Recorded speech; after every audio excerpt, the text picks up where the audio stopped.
నమస్తే, welcome to YK TV prime time debate.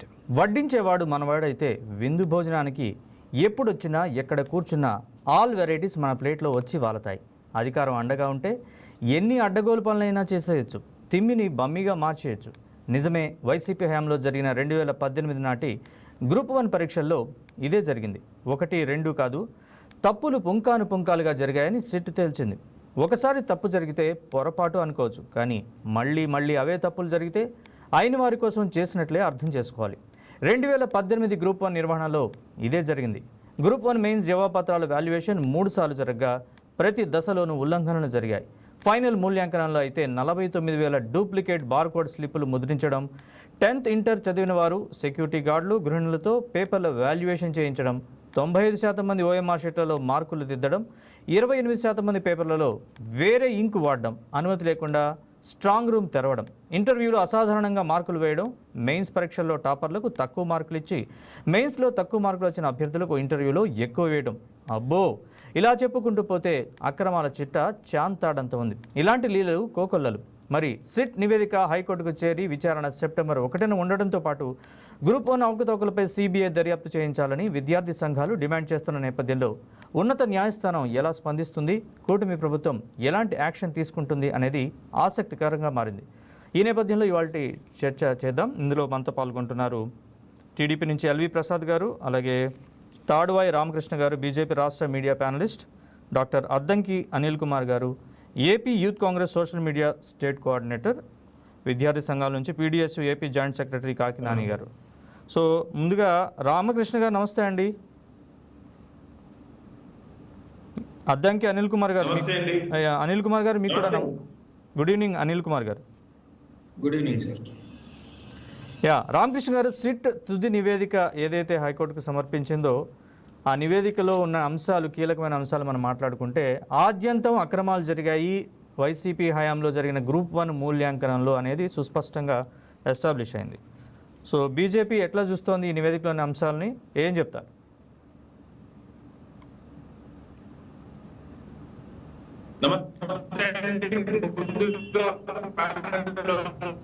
Sir క్లియర్గా లేదు సార్, మీ సిగ్నల్ లేదు అనుకుంటా మీ దగ్గర, క్లియర్గా లేదు. నేను మళ్ళీ మాట్లాడతా మీతో. అనిల్ కుమార్ గారు నమస్తే. నమస్తే సార్. రామకృష్ణ గారు, మీ దగ్గర వీక్ సిగ్నల్ వస్తున్నట్టుంది, మీ వాయిస్ క్లియర్గా లేదు. మళ్ళీ మాట్లాడతాను, ఒకసారి అనిల్ కుమార్ గారితో మాట్లాడదాం. అనిల్ గారు, ఎట్లా చూస్తారు సిట్ నివేదికలోని కీలక అంశాలని? ఆద్యంతం అక్రమాలు అనేది సుస్పష్టమయ్యాయి, అక్రమాలు జరిగాయి, అలాగే చాలా అంశాల్లో, అనేక సందర్భాల్లో, అనేక దశల్లో ఈ అక్రమాలు జరిగాయి అనేది సిట్ నివేదిక తేల్చింది. ఎట్లా చూస్తుంది కాంగ్రెస్ పార్టీ?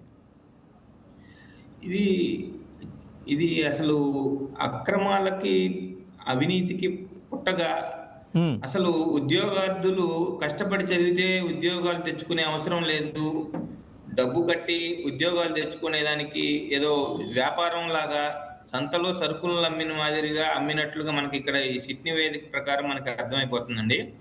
గత ప్రభుత్వం ఇంత దుర్మార్గంగా గ్రూప్ 1 పరీక్షల్ని ఒక అత్యున్నత స్థానంలో ఉండే ఎంప్లాయీస్, పబ్లిక్ సర్వెంట్స్ ని ఎంపికలో ఇంత దుర్మార్గంగా వ్యవహరిస్తారా?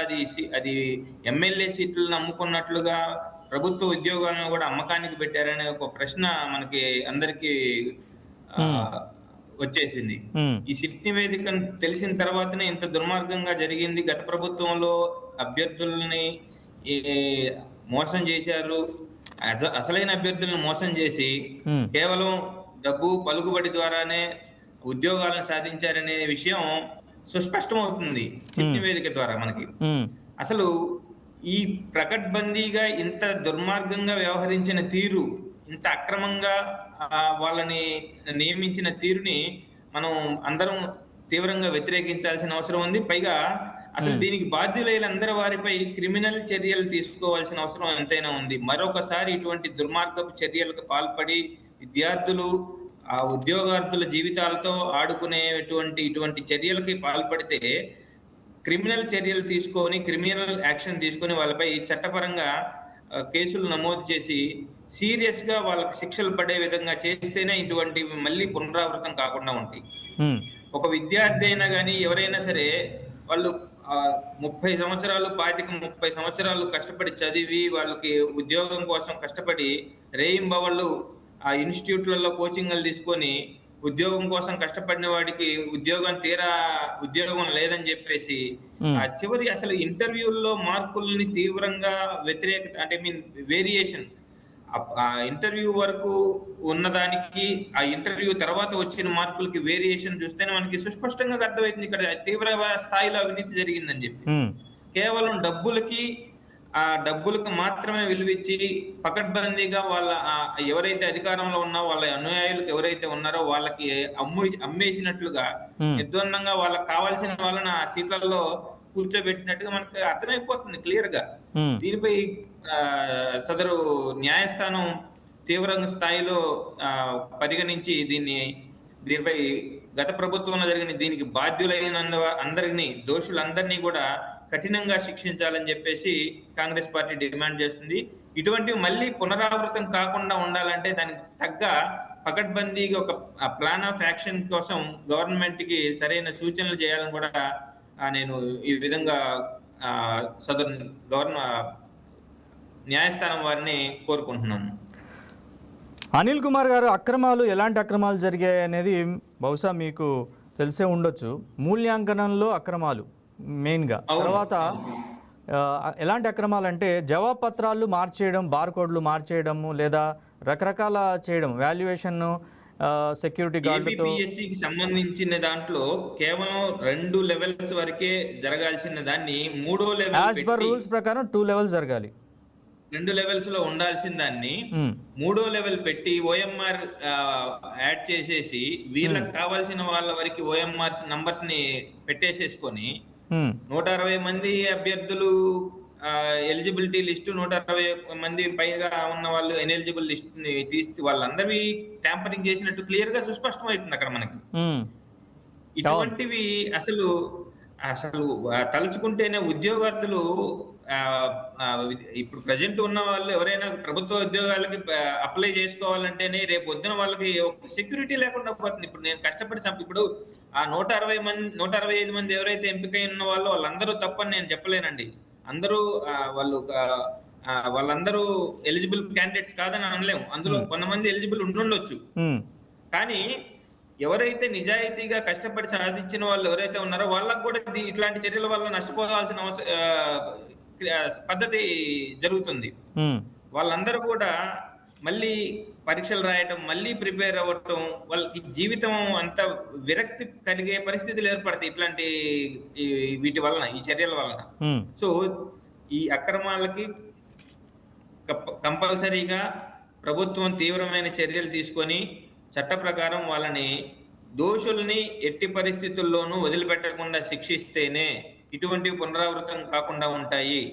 ఎప్పుడైనా సరే ఏముంది, ఈ రోజు కేసు వేస్తారు, రేపు బెయిల్ తీసుకొని బయటకు వస్తారు అనుకునేటట్లుగా వ్యవహరిస్తే మాత్రం ఇవి మళ్ళీ పునరావృతం అవుతాయి.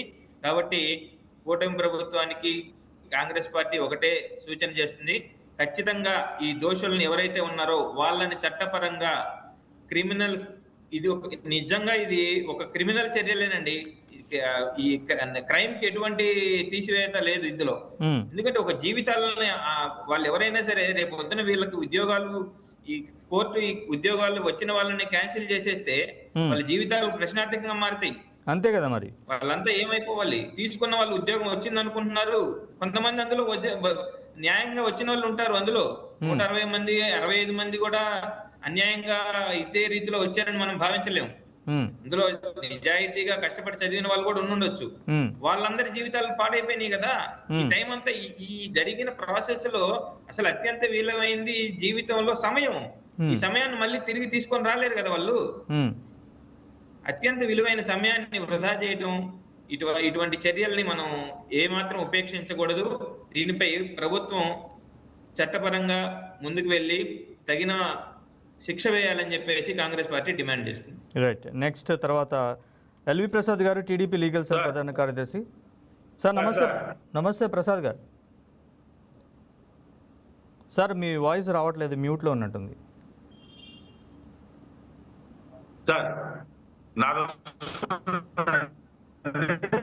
ప్రసాద్ గారు వినపడుతుంది కదా నా వాయిస్? మీ వాయిస్ రావట్లేదండి, మ్యూట్లో ఉన్నట్టుంది, ఒకసారి చెక్ చేయండి. ప్రసాద్ గారు, మొత్తంగా ఏపీపీఎస్సీలో జరిగినటువంటి అక్రమాలు కావచ్చు, ఇవన్నిటి కూడా సుస్పష్టంగా అక్కడ పిఎస్ఆర్ ఆంజనేయులే యథేచ్ఛగా ఆయన ఆధ్వర్యంలో ఉల్లంఘనలు జరిగాయంటూ సిట్ నివేదిక తేల్చింది. సో ఇప్పుడు బాధ్యత ఎవరు తీసుకోవాలి, ఈ వీటన్నిటికీ అక్రమాలకి ఎవరు తీసుకోవాలంటారు?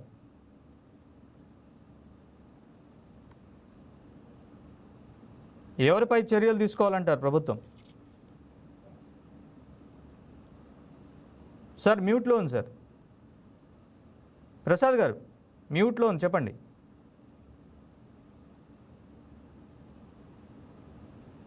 మీ వాయిస్ రావట్లేదు సార్.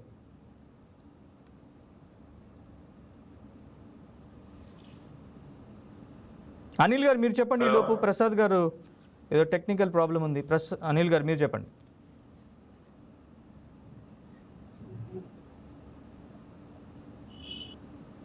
అనిల్ గారు వినపడుతుందా? సార్ వినపడుతుంది. ఆయన రామకృష్ణ గారు మాట్లాడుతున్నారు. చెప్పండి చెప్పండి, ప్రసాద్ గారు మాట్లాడండి. సార్ నాది వినపడుతుందా సార్? ఎవరు సార్, రామకృష్ణ గారా? అవును. యా చెప్పండి చెప్పండి. ఆ.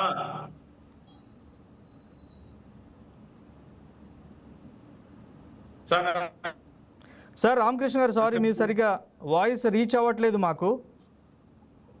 వీక్ సిగ్నల్ కావచ్చు, వాయిస్ రీచ్ అవ్వట్లేదు. అనిల్ గారు చెప్పండి. సార్ చక్కగానే ఉంది సార్ వాయిస్. ఓకే చెప్పండి, మాట్లాడండి.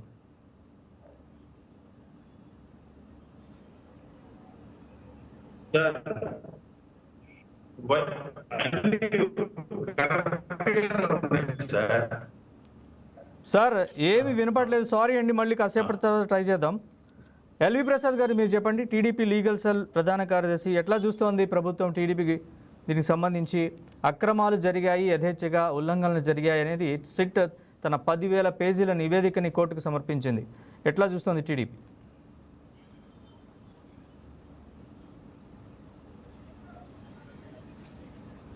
సార్ మీ వాయిస్ రావట్లేదు ప్రసాద్ గారు. మ్యూట్ తీయండి సార్, కొంచెం మ్యూట్ తీసి అన్మ్యూట్ చేసి మాట్లాడండి.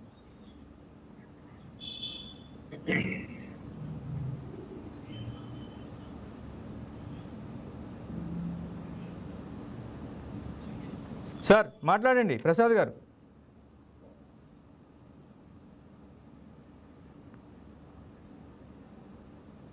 వాయిస్ రావట్లేదు సార్ మీది, ఇప్పుడు మాట్లాడండి.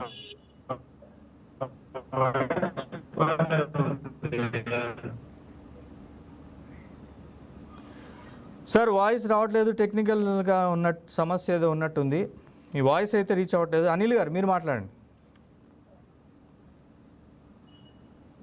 ఇది మనం ఎప్పుడైనా సరే ఇటువంటివి పరీక్షా పత్రాల మూల్యాంకనలో ఏదైనా తప్పులు జరిగితే వీటికి చట్టం అనేది చాలా కఠినంగా వ్యవహరించాల్సిన అవసరం ఉందండి.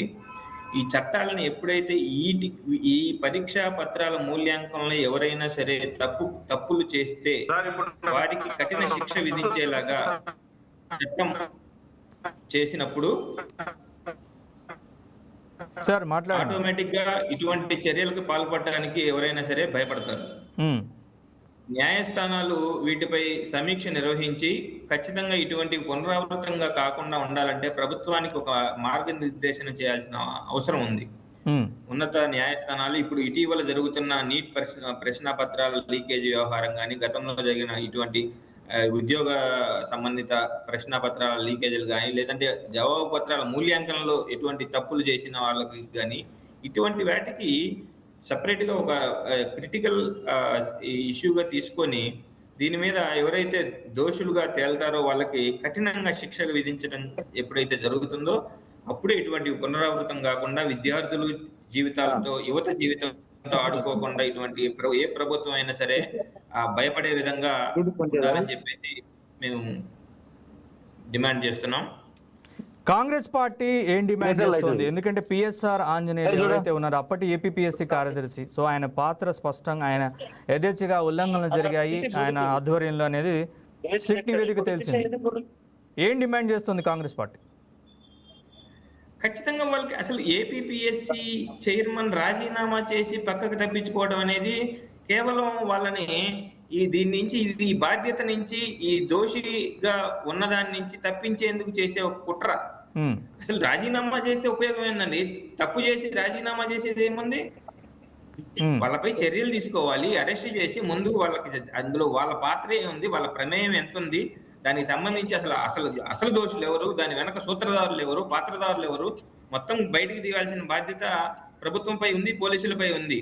ఈ విషయంలో ప్రతి ఒక్కరూ కూడా బాధ్యతాయుతంగా వ్యవహరించి విద్యార్థుల జీవితాలతో ఆడుకున్న వారిపై కఠినంగా శిక్షించే విధంగా మనం ప్రభుత్వ యంత్రాంగం పనిచేయాలి.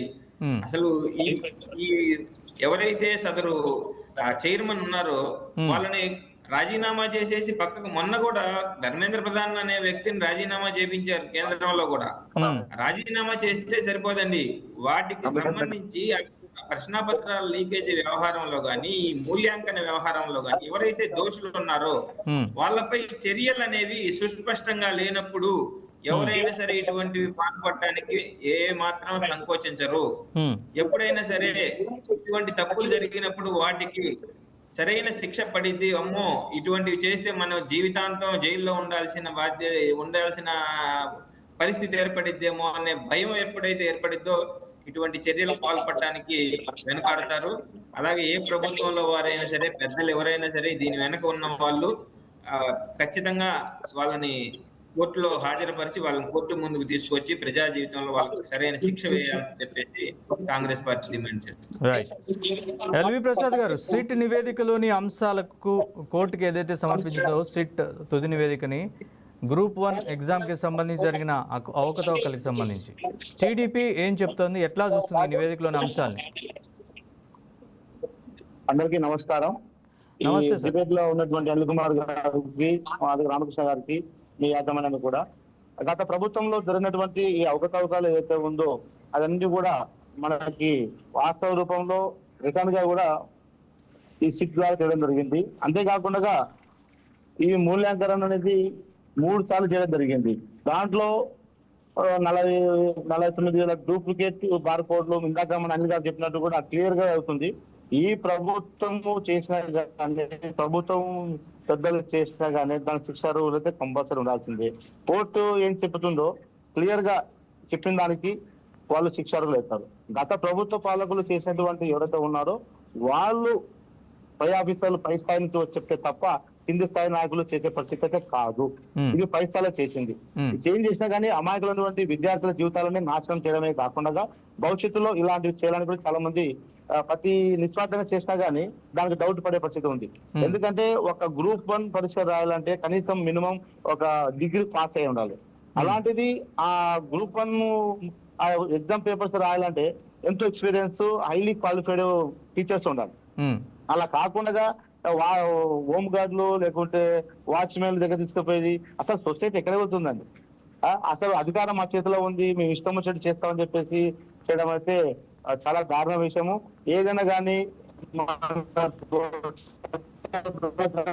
వాళ్ళ శిక్షించే బాధ్యత ప్రభుత్వానికి ఉంది. ఏ పార్టీ అధికారంలో ఉన్నా కానీ వ్యక్తిగతంగా కాకుండా ప్రజల యొక్క భవిష్యత్తు చూసుకొని, విద్యార్థుల భవిష్యత్తు చూసుకొని శిక్ష ఉంటుంది. అది రూల్ ప్రకారంగా చట్టం పని చేసుకుంటుంది. దానికి సంబంధించినటువంటి డాక్యుమెంట్స్ ఏదైతే ఉన్నాయో అన్నిటి కూడా ఈ సిట్ ద్వారా చేయడం జరిగింది.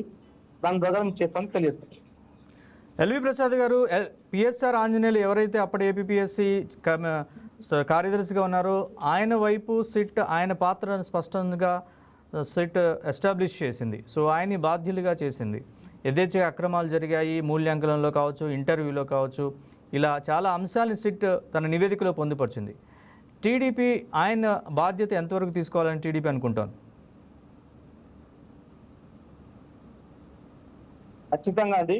ఈ యొక్క నేరానికి దీనికి ఎవరైతే బాధ్యులు ఉన్నారో దానికి ఆల్రెడీ సిట్ కూడా సీతారామన్యులు గారిని ఒక ముద్దుగా చేర్చి అతన్ని చట్టం ప్రకారము యాజ్ పర్ లా ప్రకారము రిమాండ్ చేసి లోపల దొబ్బని చెప్పింది.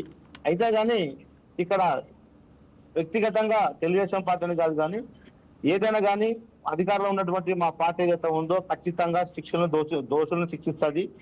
ఈ సీతారామన్యులు వాంటెడ్లీ ఏదైతే ఉందో ఆయన యొక్క అధికారాన్ని దుర్వినియోగం చేసి వాళ్ళ పై యొక్క నాయకుల యొక్క మెప్పు కోసము, అధికారం కోసము, లావాదేవీల కోసము ఈ యొక్క అమాయకులైన జీవితాలని, యువకుల జీవితాలను నాశనం చేయడం జరిగింది.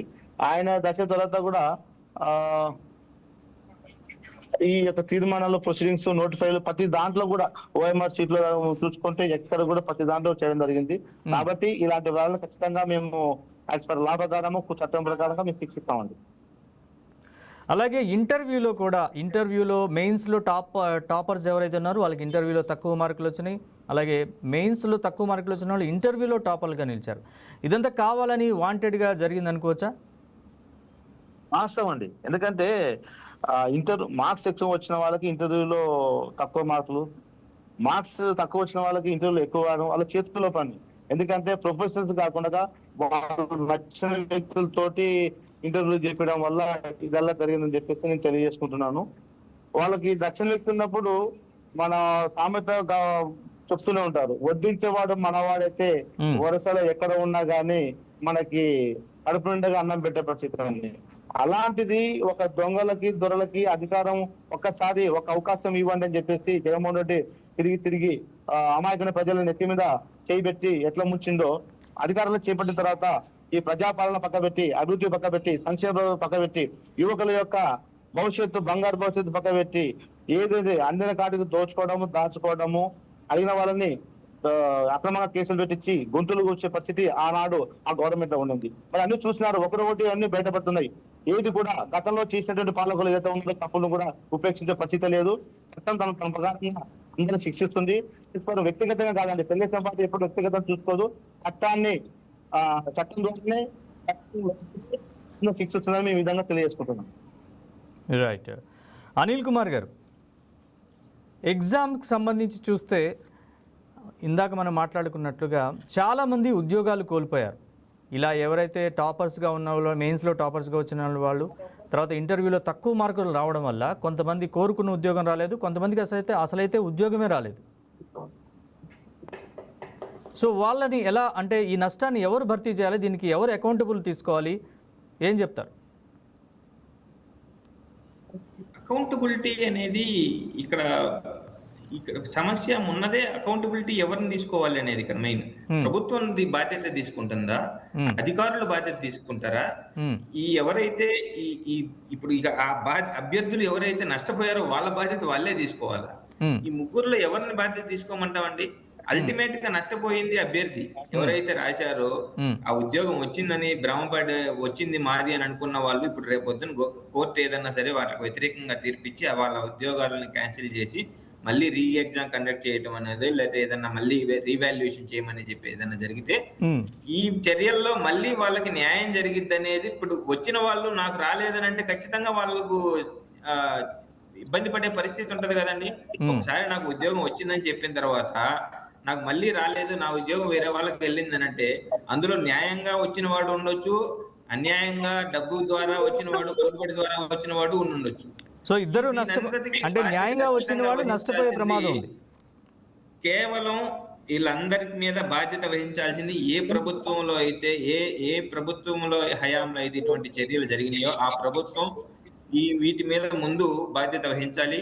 దానికి సంబంధించిన అధికారులని చట్టం ముందు తీసుకొచ్చి వాళ్ళని ఎంక్వైరీ చేసి, పోలీస్ ఎంక్వైరీ చేసి దానికి ఎవరైతే బాధ్యులు ఉన్నారో దాని వెనక సూత్రధారులు ఎందుకు ఇలా చేశారు, ఎవరు చేయమంటే చేశారనేది నిష్పక్షపాతంగా ఎంక్వైరీ చేసినప్పుడు వాళ్ళ ద్వారా ఎవరైతే దోషులు తేలుతారో వాళ్ళకి చట్టపరంగా కఠినంగా శిక్షించినప్పుడే దీనికి సరైన న్యాయం జరిగినట్టు నేను భావిస్తున్నాను. రైట్. ప్రసాద్ గారు చెప్పండి. ఎల్వి ప్రసాద్ గారు. ముఖ్యంగా అండి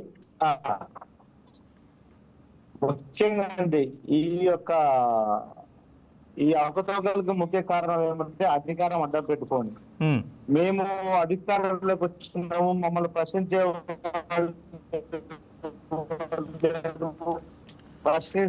మీ గొంతులు ప్రశ్నిస్తే మీ కేసులు పెడతామని చెప్పేసి కింది స్థాయి నాయకుల కార్యకర్తల నుంచి పై స్థాయి మంత్రులు, ముఖ్యమంత్రి వరకు కూడా వాళ్ళని అక్రమ కేసులు పెట్టి లోపల వేసిన దాఖలాలు గతంలో చూసినారు. మరి ఎటువంటి ఆధారాలు లేకుండా గతంలో ఉన్నటువంటి మాజీ ముఖ్యమంత్రి అయినటువంటి ప్రస్తుత ముఖ్యమంత్రి నారా చంద్రబాబు కూడా 53 రోజులు మనం అందరం జైల్లో పెట్టింగా ఎక్కడ కదిక లేకుండా ఎటువంటి ఆధారం లేకుండా జస్ట్ ఒక దాన్ని ఎక్కడ చేసిన దాఖలాలు ఏం లేవు. నేనేమంటున్నా అంటే ఏదైనా కానీ ఒక అవకతవకలు జరగాలంటే దానికి రెండు కారణం మోటివ్ ఉండాలి. ఒకటి అధికారము రివెంజ్ తీసుకోవడము, లేదంటే రెండోది డబ్బు. పై స్థాయి నాయకులు వాళ్ళని అండగా తీసుకొని వాళ్ళ యొక్క మాటలు తెప్పించుకొని చెప్పింది ఒకటి చేసేది ఒకటి. కింది స్థాయిలో ఉన్నటువంటి నాయకులు డబ్బుకు ఆశపడి వాళ్ళు ఇవన్నీ నిరుద్యోగులైనటువంటి అమాయకుల నిరుద్యోగుల్ని నాశనం చేయడం జరిగింది. ఇందాక అల్లి గారు చెప్పినట్టు ఇందాక నష్టపోయిన వాళ్ళు ఉన్నటువంటి గ్రూప్ ఉన్నటువంటి విద్యార్థుల్లో అందరూ కూడా ఒకటే స్థాయికి లేని వాళ్ళు వచ్చినా చెప్పడం లేదు.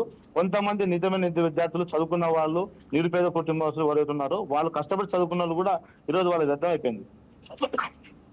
ఈ స్థాయికి దీనికి బాధ్యులు చెప్పేసి అనిల్ కుమార్ చెప్పడం జరిగింది. బాధ్యులు ఆ రోజు ఎవరైతే ఈ యొక్క అఫెన్స్ కి ఈ యొక్క దీనికి పాల్పడినారో వాళ్ళు ఖచ్చితంగా బాధ్యులను చేసి ఖచ్చితంగా వాళ్ళని శిక్షించాలి. ఆ శిక్ష ఏంటంటే కఠినంగా ఉంటేనే రాబో రోజుల్లో కూడా యువత యొక్క జీవితాలను ఆడుకుంటే ఎంత దారుణంగా ఉంటుందని చెప్పేసి తెలియజేస్తుంటది. ఈ కోర్టులు ఖచ్చితంగా రాబో రోజుల్లో వాళ్ళ సరైన గుణపాఠం తెలుపుతుంది. ఎల్వి ప్రసాద్ గారు, అక్రమాలు జరిగాయి అనేది స్పష్టంగా అర్థమవుతోంది. అయితే పెద్ద ఎత్తున డబ్బు చేతులు మారి ఉండొచ్చు కదా, ఏ స్థాయిలో జరిగి ఉండొచ్చు అంటారు ఇవన్నీ? కింది స్థాయి నుంచి పై స్థాయి దాకా ఎక్కడ అవకాశం ఉంటే వాళ్ళతో అంతా డబ్బులు మారిందనేది స్పష్టంగా మనకు తెలుస్తుంది.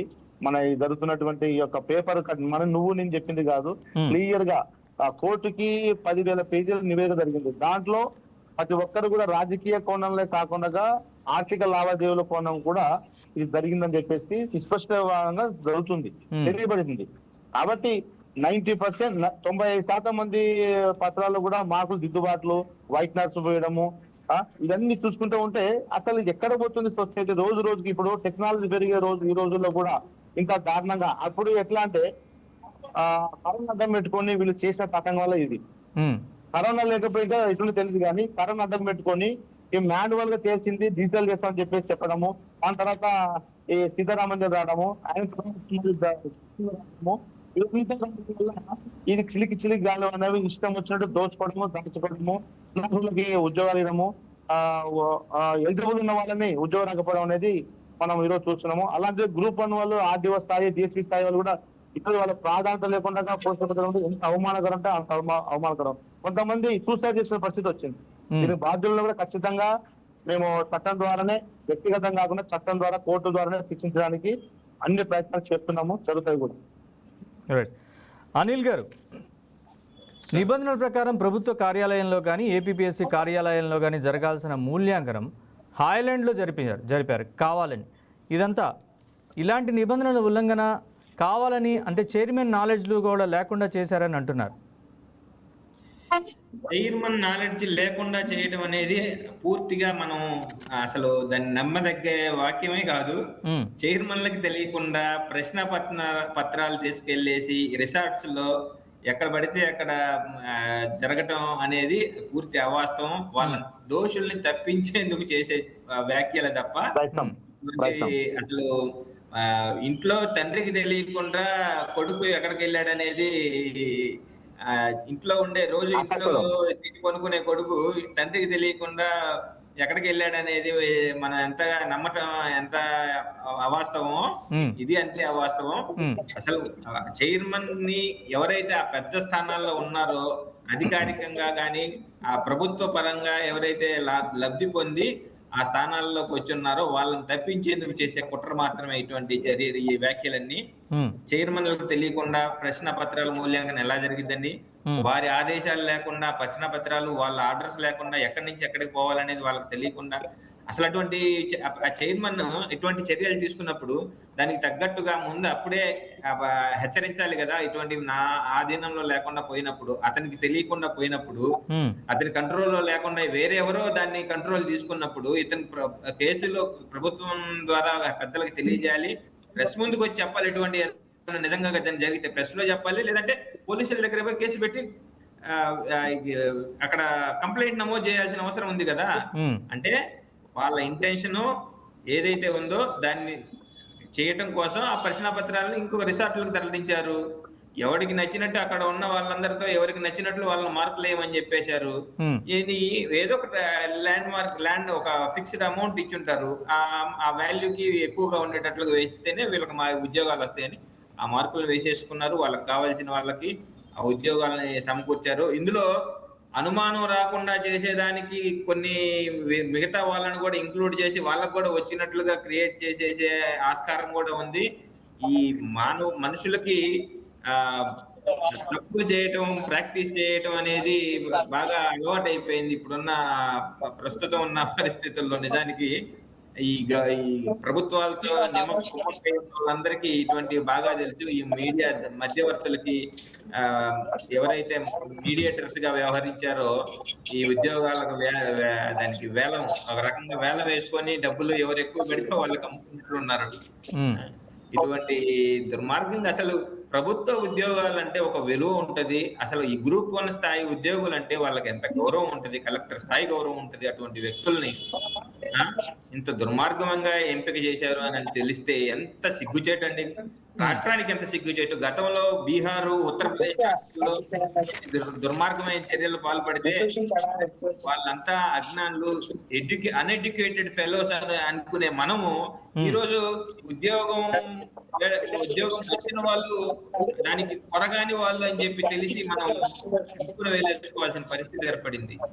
ఇంత దుర్మార్గంగా ఎలా ఏ ప్రభుత్వం అయినా అసలు ఇటువంటి చర్యలు పాల్పడుతుంది. చాలా సిగ్గుచేటు. ఆ ప్రభుత్వ పెద్దలు ఎవరున్నా సరే దీనిపైన ఈ ప్రభుత్వమే కాదు, సహజంగా ఏదైనా సరే ప్రభుత్వం మారినప్పుడు గత ప్రభుత్వంలో ఏదో జరిగిందని చెప్పేసి ఊరికే మాట్లాడటం, జనాల్లోకి విషయాన్ని నెగటివిటీని ప్రచారం చేయడం సహజంగా జరుగుతుంటుంది అనుకుంటాం. కానీ ఇక్కడ ఒక దర్యాప్తు సంస్థ నివేదిక ఇవ్వడం, దాని మీద పూర్తి స్థాయి విచారణ జరిపి కోర్టుకు నివేదిక ఇవ్వడం, ఇటువంటి చర్యలన్నింటినీ మనం గమనించి మీద ఒక నమ్మకాన్ని ప్రభుత్వ వ్యవస్థల్లో తప్పు పెడితే ఏమైనా జరిగిందని ఒక నెగటివ్ ధోరణిలోకి ప్రభుత్వంలోని పెద్దలు ప్రజల్ని కూడా అలా మభ్యపెట్టేసేసి, ఇంతకు ముందు లంచం తీసుకుంటే ఒక నంబర్కి ఫోన్ చేయండి అనే వాళ్ళు అది లంచం ఇస్తే ఏ పనైనా జరిగిద్ది అంటే ఇండైరెక్ట్ గా లంచం ఇచ్చేయటమే. వాడు అది లంచం అని చెప్పకుండానే వాడు లంచం ఇయ్యాలి అని వాడిని మోటివేట్ చేసేస్తున్నారు ఇండైరెక్ట్ గా. తీసుకుంటే చెప్పండి అని అంటే ఇచ్చేవాడు ఇంటెన్షనల్ గా ఇవ్వాలి, ఇస్తేనే నాకు పని అయింది అనుకున్నప్పుడు నువ్వు తీసుకునే వాళ్ళని వ్యతిరేకించాల్సిన అవసరం ఏముంది అక్కడ? ఆ లెక్కలో నీకు వ్యతిరేకత రాదు. లంచం తీసుకున్నాడని ఎవడు బయట చెప్పడు. నా పని కావాలంటే నేను డబ్బులు చేయించుకుంటున్నాను అని ఫీల్ అవుతున్నారు. నాకు సర్టిఫికేట్ కావాలా, ఇదిగో 200 500 అట్లాంటప్పుడు వీడు అవినీతి మీద పోరాటం చేయాల్సిన ఫీల్ అవుతాడు. పని అయిపోయింది, అది ఎందుకు వచ్చిన వాళ్ళ అని అనుకుంటారు. వాడు డబ్బు తీసుకుంటున్నాడు, వాడు చేస్తున్నారు. ఇటువంటి చర్యలని మనం ఏమాత్రం సహించాల్సిన అవసరం లేదు. ఇటువంటి వాటిని మనం తీవ్రంగా ఖండించి వ్యవస్థని సరైన మార్గంలో నడిపించాలంటే ఇటువంటి చర్యలు పాల్పడ్డ వారికి, దోషులకి కఠినంగా శిక్షించినప్పుడు మాత్రమే జరుగుతుంది. కాంగ్రెస్ పార్టీ ఇటువంటి చర్యలను ఎప్పుడూ ఖండించదు. ఎప్పుడైనా సరే మీరు గమనించండి, గత కాంగ్రెస్ ప్రభుత్వ హయాంలో ఎవరి మీదైనా సరే ఒక నెగటివ్ జరిగింది అని చెప్పేసి ఎంక్వైరీలు తెలిసి ముందుగా వాళ్ళని అరెస్ట్ చేస్తారు. కానీ గత ప్రభుత్వంలో ఇప్పుడున్న కేంద్ర ప్రభుత్వం వచ్చిందంటే వాళ్ళని తీసుకెళ్లి అత్యున్నత స్థానంలో కూర్చోబెట్టే చర్యలు మనం గమనిస్తా ఉన్నాం.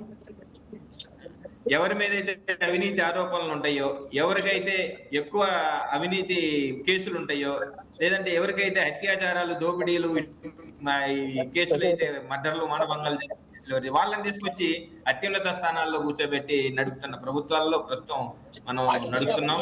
ఇటువంటి వాటి నుంచి మంచి జరిగిద్ది అని చెప్పేసి మనం భావించలేం. ఈ కూటమి ప్రభుత్వం ప్రస్తుతం తెలుగుదేశం ప్రభుత్వం, జనసేన, ఈ బీజేపీతో కలిసి ఇప్పుడున్న ప్రభుత్వం గత ప్రభుత్వంలో జరిగిన వాటి మీద నిగ్గు తేల్చి ఎంతవరకు వాళ్ళని తప్పించకుండా గత ప్రభుత్వంలో చేసిన వాటిని ఊరికే మాటలతో ప్రభుత్వం మీద నెగిటివిటీ తీసుకొచ్చే దానికోసం కాకుండా ఎవరైతే తప్పులు పాల్పడ్డారో వాళ్ళ మీద కఠినంగా చర్యలు తీసుకోవాలని చెప్పేసి కాంగ్రెస్ పార్టీ డిమాండ్ చేస్తుంది. అలాగే అనిల్ గారు, దీన్ని ఎలా చూడొచ్చు అంటే ఒక అడ్మినిస్ట్రేటివ్ ఫెయిల్యూర్గా మనం చూడాలా, లేదా ఎగ్జామినేషన్ స్కామ్గా మనం దీన్ని చెప్పాలా, ఎలా చూడొచ్చు అంటారు? ఫెయిల్యూర్ కాదండి, ఇది పకడ్బందీగా జరిగిన ఒక కుట్ర, స్కామ్, కుంభకోణం. ఉద్యోగాలని అమ్మారు, దట్స్ ఆల్. ఇంకా వేరే ఎగ్జామినేషన్ స్కామ్ గా చెప్పుకోవచ్చు అయితే. అవసరమే లేదు. ఎవరికైతే ఉద్యోగాలు కావాలో వాళ్ళని ఉద్యోగాలు వేలం వేసుకొని అమ్ముకున్నారు. 165 మందిలో ఎంతమంది నిజంగా ఉన్నారో, ఎంతమంది డబ్బు పెట్టి కొన్నారో మనకు తెలియదు. మనం దాని గురించి మనం అభ్యర్థులందరినీ మనం తప్పు పట్టాల్సిన అవసరం లేదు. అందులో నిజాయితీగా సాధించిన వాళ్ళు కూడా ఉండొచ్చు. పక్కా ప్లానింగ్ తో కుట్రపూరితంగా చేసిన చర్య. దీనికి కఠినంగా చట్ట ప్రకారం కేంద్రం కూడా దీని మీద ఇటువంటి వాటి మీద ఎంక్వైరీ చేసి ఇటువంటి చర్యలు మళ్ళీ పునరావృతం కాకుండా ఏదైతే ప్లాన్ ఆఫ్ యాక్షన్ తీసుకోవాలో అటువంటి ఖచ్చితంగా తీసుకోవాల్సిన అవసరం ఉంది. కానీ ఇప్పటి వరకు కేంద్ర ప్రభుత్వం ఎన్నోసార్లు ఇటువంటి వాటిలో విఫలమైంది. కనీసం రాష్ట్ర ప్రభుత్వం అయినా సరే దీని మీద కఠినంగా వ్యవహరించి దీనికి ఎవరైతే దోషులు ఎవరైతే ఉన్నారో, ప్రస్తుతం గత ప్రభుత్వంలో ఎవరైతే పెద్దలు దీని వెనక పాత్ర పోషించారో వాళ్ళందరినీ కూడా కోర్టులో తీసుకొచ్చి వాళ్ళ మీద పూర్తి స్థాయి విచారణ జరిపి వారి పాత్ర ఏదైనా ఉంది అంటే ఖచ్చితంగా తప్పించేందుకు వీలు కాకుండా కేసులు నమోదు చేసి వాళ్ళపై చట్టపరంగా శిక్షలు వేయాలని చెప్పేసి కాంగ్రెస్ పార్టీ డిమాండ్ చేస్తుంది. ఓకే, ఎల్వి ప్రసాద్ గారు కంక్లూడింగ్ గా చెప్పండి. ప్రభుత్వం మీద కేవలం గత ప్రభుత్వం మీద బురద జల్లేసి పక్కకి వెళ్ళిపోతే ఆ పెద్దల్ని మళ్ళీ లైమ్ లైట్ లోకి తీసుకొని రాకుండా కేవలం ఈ రోజు వార్త వరకే అనే దానికి చేయకుండా దయచేసి ఇటువంటివి ఎప్పుడైనా సరే గుర్తుపెట్టుకోండి సార్. ఎవరైనా సరే జీవితాలు చాలా విలువైనవి. ఇంతమంది జీవితాలతో ఆడుకున్నప్పుడు 400 మంది పైగా చివరి ఫైనల్లో వచ్చిన వాళ్ళకి సంబంధించిన జీవితాలని వీళ్ళందరినీ వాళ్ళకి భవిష్యత్తు అంధకారం చేసినట్లే. 400 మంది ఎంతైతే అభ్యర్థులు ఉన్నారో వాళ్ళందరి జీవితాలని ప్రభుత్వం చెలగాటం ఆడినట్లే. తీవ్ర స్థాయిలో విచారణ జరిపి శిక్షించాల్సిన అవసరం ఖచ్చితంగా ఉంది. ఎల్వి ప్రసాద్ గారు ఒక్క నిమిషంలో కంక్లూడింగ్ గా చెప్పండి. ఈ విషయంలో ప్రభుత్వం ఏ విధంగా ముందుకెళ్లబోతోంది? వీళ్ళకి విద్యార్థులకి ఎవరైతే నష్టపోయిన వాళ్ళు ఉన్నారో వాళ్ళకి ఎలా న్యాయం చేయబోతోంది? యాజ్ పర్ కోర్టు డైరెక్షన్ ప్రకారం వెళ్తారా, లేదంటే ఏపీపీఎస్లో ఏదైతే ఇది జరిగిందో ఇలాంటి జరగకుండా, ఇలాంటివి పునరావృతం కాకుండా ఏపీపీఎస్సీ పటిష్టత కానీ ఒక నమ్మకం కలిగేలా కానీ ఈ ప్రభుత్వం ఏం చేయబోతోంది? ఒక్క నిమిషంలో చెప్పండి కంక్లూడింగ్.